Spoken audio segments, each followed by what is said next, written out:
My name is Frank Ofe. I'm here to talk about Lab 4, your second hack, part 1, which is the CYB 6100500. Let me go straight to the point.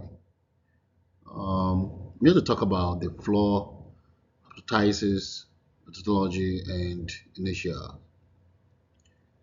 The floor hypothesis is a structured process used to identify and exploited potential systems weaknesses during vulnerability assessment and penetration testing.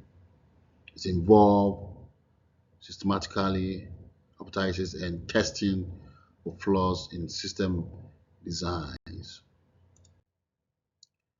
Here are the top 10 possible Nexus vulnerabilities.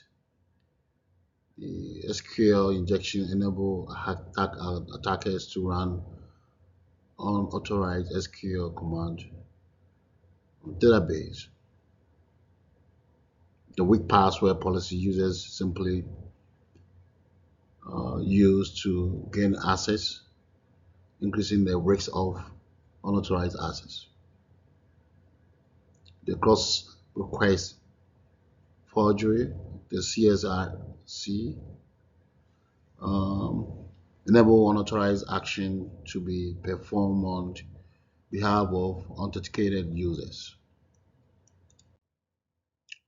Vulnerability analysis and mapping. I installed the Nepto to detect updated software and misconfiguration, security header, and information. The OAuth top 10 identify web application vulnerabilities such as the XS, the CSRS, and also dietary travel. So, applying tools and technology for identifying vulnerabilities. To identify vulnerabilities, you will begin with automated scans using tools like the Nexus and also the NICTO to detect network and server issues. Tracing vulnerability to root cause. After identifying the vulnerability, techniques like log analysis, packet tracing, and system version checks can be used to trace for origin. For example, SQL injection vulnerability might be caused by inadequate input validate during development. Titus attack vector based on vulnerabilities.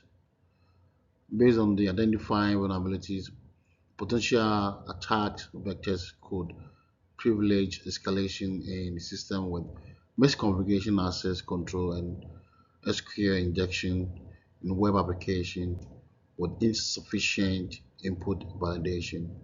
These attack vectors are frequently exploited by attackers to gain unauthorized access and compromise sensitive data. Vulnerability disclosure stance.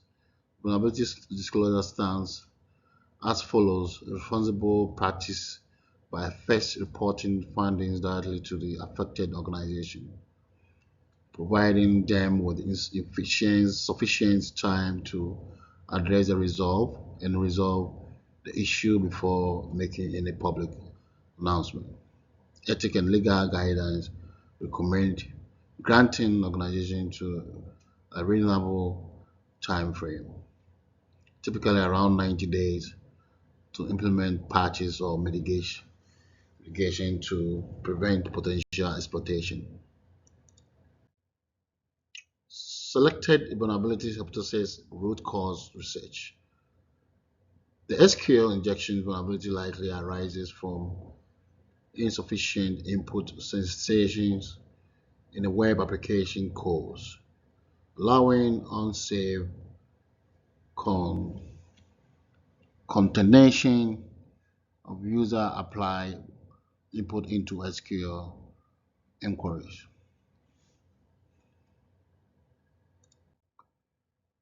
Here are some of the references that are attached to my presentation PowerPoint. I hope you enjoy my presentation.